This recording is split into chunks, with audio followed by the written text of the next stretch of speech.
नमस्कार दोस्तों। मेरा नाम अतुल चेतन है और हम लोग पढ़ रहे थे मैथ्स, जिसमें हम लोग अब तक 2 चैप्टर को फिनिश कर चुके हैं, कोऑर्डिनेट ज्योमेट्री और प्रोबेबिलिटी, नियामक ज्यामिति और प्रायिकता।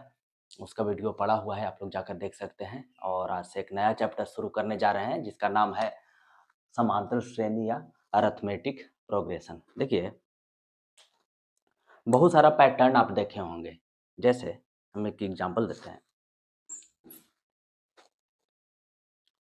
2,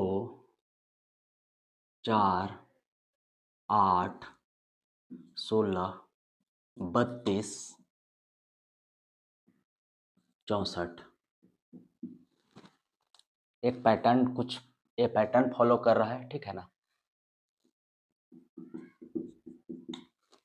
जैसे 1, 3, 5, 7, 9, 11, 13। ये भी एक फिक्स पैटर्न फॉलो कर रहा है, ठीक है। उसके बाद देखिएगा,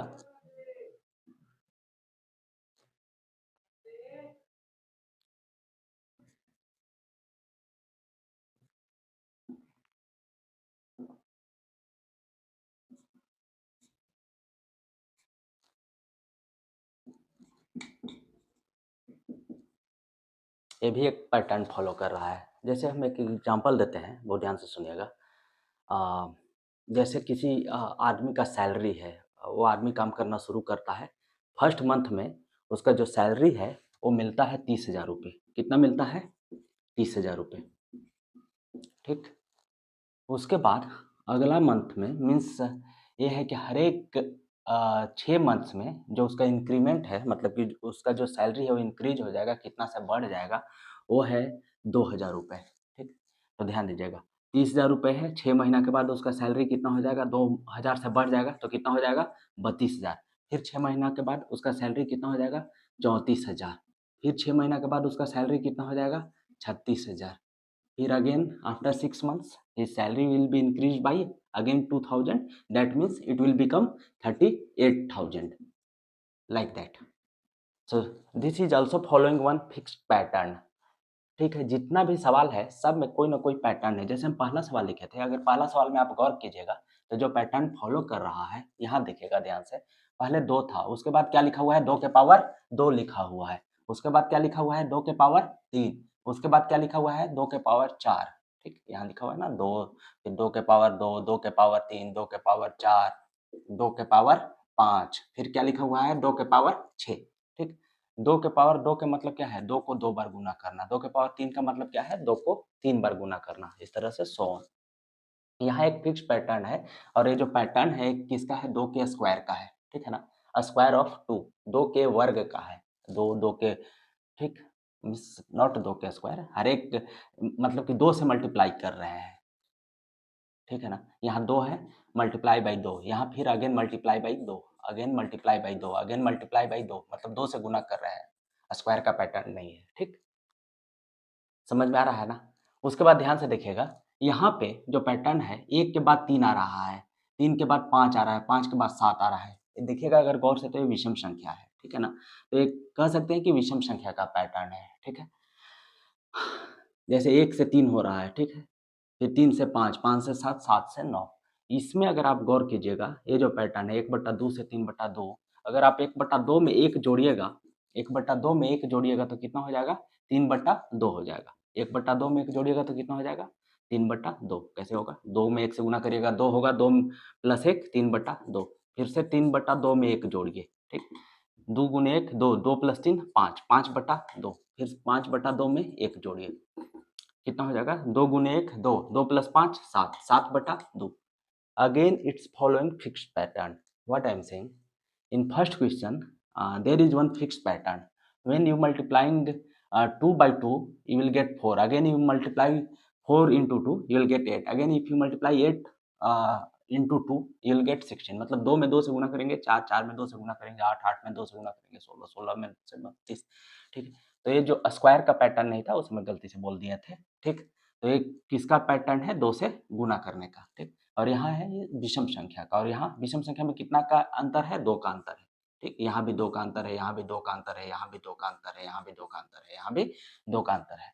यहाँ जो पैटर्न फॉलो हो रहा है, एक जोड़ने से मिल रहा है। कितना जोड़ने से मिल रहा है? एक जोड़ने से मिल रहा है। ये जो पैटर्न है, इसमें जो सैलरी था वो हर एक 6 महीना के बाद 2-2 हज़ार बढ़ जा रहा था। कितना हज़ार बढ़ रहा था? 2 हज़ार बढ़ जा रहा था। फिर यहाँ सैलरी कितना बढ़ गया? 2 हज़ार बढ़ गया। यहाँ फिर से सैलरी कितना बढ़ गया? 2 हज़ार। फिर से सैलरी कितना बढ़ गया? 2 हज़ार। इसका मतलब ये भी एक फिक्स पैटर्न को फॉलो कर रहा है। जैसे एक और एग्जांपल देते हैं, बहुत ध्यान से देखिएगा। मान लीजिए किसी का सैलरी 10,000 है। कितना है? 10,000। हर एक 6 महीना के बाद इसका जो सैलरी है, 4/5 गुना बढ़ जा रहा है। कितना गुना बढ़ जा रहा है? 4/5 गुना। ठीक, तो हर एक 6 महीना के बाद, तो पहले सैलरी कितना है? 10,000। तो फिर से कितना बढ़ जा रहा है 6 महीना के बाद? 4/5 गुना। 5 से कितना होगा? 2,000 गुने 4 कितना होगा? 8,000। तो जितना सैलरी है उसमें 4/5 गुना बढ़ जा रहा है। तो इसका अगर 4/5 गुना निकालिएगा तो कितना होगा? 8,000। मतलब 10,000 है, फिर 18,000 हो रहा है। ठीक, समझ आया ना? मतलब कि ये नहीं कि इसका 4/5 गुना हो जा रहा है, 4/5 गुना बढ़ जा रहा है। ठीक, जैसे 18,000 का आप 4/5 गुना निकालिए। 18,000 गुने 4/5, 5 तिया 15, 3 जीरो 5 छक 30। ये कितना हो जाएगा? 3600। 3600 गुने 4 कितना होता है? 14,400। 18,000 में 14,400 जोड़िएगा तो कितना होगा? 32,400। ठीक, तो इसका सैलरी एक मतलब कि एक पैटर्न से बढ़ रहा है। हर एक 6 महीना के बाद 4/5 गुना इसका सैलरी बढ़ रहा है। क्यों? 10,000 का 4/5 गुना निकालिएगा तो कितना होगा? 8,000। फिर अगर हर एक 6 महीना के बाद इसका सैलरी अगेन यहाँ भी फिक्स पैटर्न फॉलो हो रहा है। वो कितना हो रहा है? 4/5 गुना। ठीक, तो जो एपी होता है, समांतर श्रेणी होता है, ठीक है ना, इसमें अलग अलग पैटर्न है। ठीक है ना, इसमें हम गुना कर रहे हैं 2 का, इसमें हम जोड़ रहे हैं। जो समांतर श्रेणी होता है, इसमें जो पैटर्न फॉलो करता है, इसमें एक फिक्स नंबर को ऐड करते हैं। देखिए ये वाला में हम ऐड नहीं कर रहे हैं। अगर हम ऐड करेंगे, 2 में 2 ऐड करेंगे, इसमें कितना ऐड करना होगा? 4। इसमें कितना ऐड करना होगा? 8। इसमें 16। ठीक है ना, इसमें फिक्स नंबर को ऐड नहीं कर रहे हैं। इसमें जो नंबर को ऐड कर रहे हैं सबसे ऊपर वाला सवाल में, वो अलग अलग नंबर को ऐड कर रहे हैं। क्या हम कर रहे हैं? अलग अलग संख्या को जोड़ रहे हैं। यहाँ 2 जोड़ रहे हैं, 4 जोड़ रहे हैं, 8 जोड़ रहे हैं, 16 जोड़ रहे हैं। ठीक, तो ये एपी में नहीं होगा। एपी में होने का मतलब है कि फिक्स नंबर को हमको ऐड करना है। ठीक है ना, जैसे इसमें देखिएगा 1 से 3 गया, 3 से 5 गया, 5 से 7 गया, 7 से 9 गया। तो इसमें जो फिक्स संख्या को हम जोड़ रहे हैं। किसको जोड़ रहे हैं? फिक्स संख्या को, फिक्स नंबर को ऐड कर रहे हैं। और ये जो फिक्स नंबर है कितना है? 2। कितना हर जगह ऐड कर रहे हैं? 2 ऐड कर रहे हैं। उसी तरह से यहाँ पे अगर गौर करिएगा तो ये सवाल, ये देखिए एपी में होगा। क्यों होगा? क्योंकि एपी में क्या होता है, समांतर श्रेणी में क्या होता है कि फिक्स संख्या को हम ऐड करते हैं। ठीक है, फिक्स संख्या को ऐड करते हैं या ठीक है, आगे हम बताएंगे। इसमें देखिएगा, इसमें कौन सा फिक्स संख्या को ऐड कर रहे हैं? +1। इसमें कौन सा फिक्स संख्या को ऐड कर रहे हैं? +1। तो ये एपी में होगा। ठीक है, इसमें कितना फिक्स संख्या को ऐड कर रहे हैं? 2000, 2000, 2000। तो ये एपी में होगा। लेकिन इसमें फिक्स संख्या को ऐड नहीं कर रहे हैं क्योंकि इसमें 8000, यहाँ 8000 ज़्यादा है, यहाँ 14,400 ज़्यादा है। तो ये दोनों अलग अलग है। तो एपी में ये वाला नहीं होगा। ठीक, उसी तरह से ये भी एपी में नहीं होगा। लेकिन ए और ए तीनों एपी में होगा, समांतर श्रेणी में होगा। इसके आगे बढ़ते हैं बच्चों, इतना तक आप समझ गए होंगे।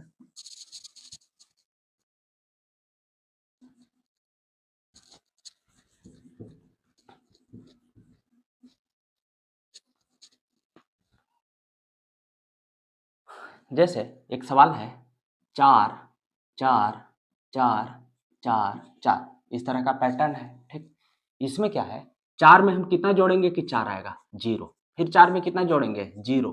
फिर 4 में कितना जोड़ेंगे? 0। फिर से 4 में कितना जोड़ेंगे? 0। यहाँ भी एक फिक्स संख्या को जोड़ रहे हैं। फिक्स संख्या का मतलब होता है कि संख्या बदल नहीं रहा है। और इसमें कितना हम जोड़ रहे हैं? हर जगह 0। ठीक है ना, तो ये एपी में होगा। ऐसा नहीं है कि 4 4 4 4 हर जगह सेम है तो एपी में नहीं होगा। ठीक है ना, तो ये किस में है? एपी में है। समझ रहे हैं ना? उसी तरह से जैसे लिखा हुआ है 100, उसके बाद लिखा हुआ है 70, 40, ठीक, उसके बाद 10, इस तरह से आगे बढ़ रहा है। ठीक, नहीं तो और लिख देते हैं -20। इसमें भी हम अगर आप गौर करिएगा तो 100 में कितना जोड़ेंगे या घटाएंगे तो 70 आएगा। तो 100 में कितना जोड़ना होगा कि 70 आएगा, तो देखिएगा -30 अगर आप 100 में जोड़ दीजिएगा ना तो 70 आएगा, मतलब 100 में से 30 घटा दीजिएगा तो 70 आएगा। जिसे जोड़ कर देखिए, प्लस माइनस क्या हो जाएगा, 100 प्लस कितना जोड़ना होगा, -30, तो प्लस माइनस कितना होगा, माइनस 100 माइनस 30 कितना होगा, 70। ठीक, फिर 70 में कितना जोड़ना होगा कि 40 आएगा, फिर से आप -30 जोड़ कर देखिए 40 आता है। 70 प्लस माइनस 70 माइनस 30 कितना होगा, 40, 40 आ गया। फिर 40 में कितना जोड़ना होगा कि 10 आएगा, 40 प्लस माइनस 10, प्लस माइनस कितना होगा, माइनस।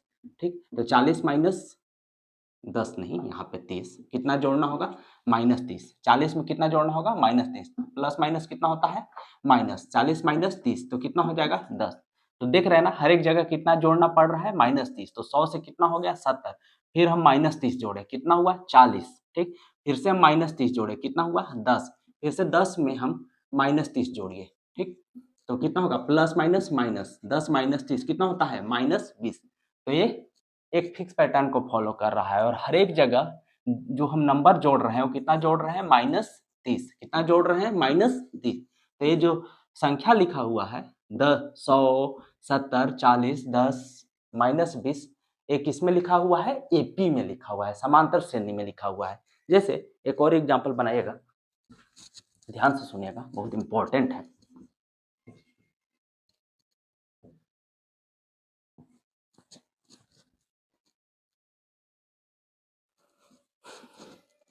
जैसे एक खरगोश का जोड़ा है, मान लो कि हम ऐसे बना देते हैं, ठीक है ना। अब खरगोश बनाने में टाइम लगेगा। एक खरगोश है, पहला खरगोश है, दूसरा खरगोश है। ठीक, कह रहा है कि ये जो खरगोश का जोड़ा है अपना पहला महीना में कोई बच्चा पैदा नहीं करता है, मतलब प्रजनन नहीं करता है। ठीक, फर्स्ट मंथ में। तो खरगोश का जोड़ा है, तो ये फर्स्ट मंथ में कोई प्रजनन नहीं करता है, लेकिन पहला महीना के बाद जो दूसरा महीना तथा अन्य महीना में एक एक जोड़ा बच्चा को जन्म देता है। ठीक, तो पहला महीना में कोई बच्चा को जन्म नहीं ना दे रहा है, लेकिन आने वाला महीना में क्या कर रहा है, एक एक जोड़ा बच्चा को जन्म दे रहा है। तो देखिएगा, जैसे ये फर्स्ट महीना में क्या करेगा, पहला महीना में कोई बच्चा को जन्म नहीं देगा, तो खरगोश का जोड़ा 2 है, तो ये भी कितना रहेगा, 2 ही रहेगा। ठीक, ठीक है ना, समझ रहे हैं ना, ये जोड़ा है तो जोड़ा को हम एक ही कंसीडर करते हैं। ठीक है ना, ये जोड़ा है तो एक जोड़ा है, कितना जोड़ा है, एक जोड़ा। तो पहला महीना में तो कोई बच्चा को जन्म नहीं देगा, तो कितना होगा, एक ही जोड़ा होगा। लेकिन जो सेकेंड मंथ होगा, ये तो खरगोशवा का जोड़ा तो रहेगा ना, मान के चलते हैं कि कोई खरगोश का मृत्यु नहीं होता है, तो एक खरगोश का तो जोड़ा रहेगा। ठीक, लेकिन जो दूसरा महीना में ये एक बच्चा को जन्म देगा ना, पहला महीना में कोई बच्चा को नहीं जन्म दे रहा है, लेकिन पहला महीना के बाद वाला महीना में वो एक एक जोड़ा बच्चा को जन्म दे रहा है। तो यहाँ पर ही एक नया बच्चा को जन्म देता है।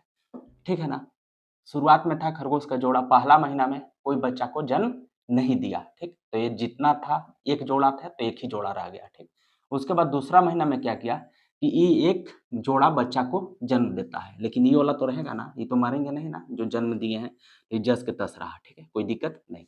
उसके बाद क्या होता है कि तीसरा महीना में ये क्या करता है, देखिए तीसरा महीना में क्या होगा, ये गौर कीजिएगा, ये तो जस के तस रहेगा, ये तो मरेगा नहीं, लेकिन ये एक जोड़ा बच्चा के जन्म देगा, देगा ना, बिल्कुल देगा। और साथ में ये तो मतलब कि जन्म लिया है, तो अपना पहला महीना में तो ये एक भी बच्चा को जन्म नहीं देगा, तो एक भी बच्चा को जन्म नहीं देगा, तो ये जस के तस रहेगा, एक ही जोड़ा रहेगा। अब हम चौथा महीना में आते हैं, फिर से ये तो जस के तस रहेंगे, लेकिन ये एक जोड़ा बच्चा के जन्म देंगे। ठीक, उसके बाद गौर करिएगा, ये तो नया नया जन्म लिया था, तो ये अपना पहला महीना में कोई बच्चा को जन्म नहीं देगा। ठीक है ना, पहला महीना में कोई बच्चा को जन्म नहीं देगा। ठीक, लेकिन ये एक महीना हो गया है, तो ये एक जोड़ा बच्चा को जन्म देगा। ठीक, और ये जो है जस के तस रहेगा, मरेगा नहीं ना, ये ना जन्म दिया है, तो ये मरेगा नहीं। ठीक, तो इस तरह से आप गौर करिए कि जो खरगोश का जोड़ा है, पहला महीना में कितना जोड़ा खरगोश रहेगा, एक जोड़ा। दूसरा महीना में कितना जोड़ा है खरगोश, देखिएगा 2, 1 1 2। ठीक, तीसरा महीना में कितना जोड़ा है खरगोश, आप गौर करिएगा, 1 2 3, कितना जोड़ा है, 3 जोड़ा। ठीक, चौथा महीना में कितना जोड़ा है, 1 2 3 4 5, कितना जोड़ा है, 5 जोड़ा।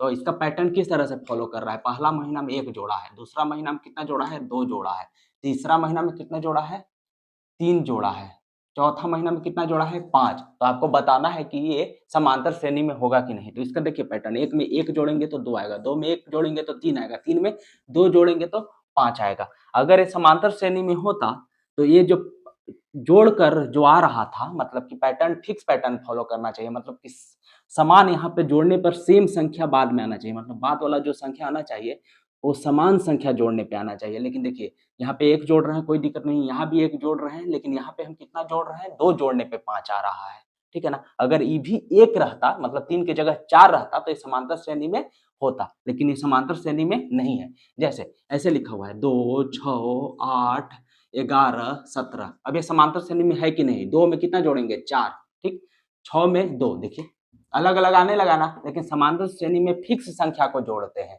फिक्स संख्या को जोड़ते हैं, ठीक है ना। 8 में कितना जोड़ेंगे, 3, देखिए 11 में 6, तो ये फिक्स संख्या नहीं ना है। तो आपको पता चल गया होगा कि कौन सा संख्या समांतर श्रेणी में होगा और कौन सा संख्या समांतर श्रेणी में नहीं होगा। तो आज की वीडियो में बस इतना ही, मिलते हैं अगला वीडियो में, ठीक है। इसके सवाल करेंगे। धन्यवाद।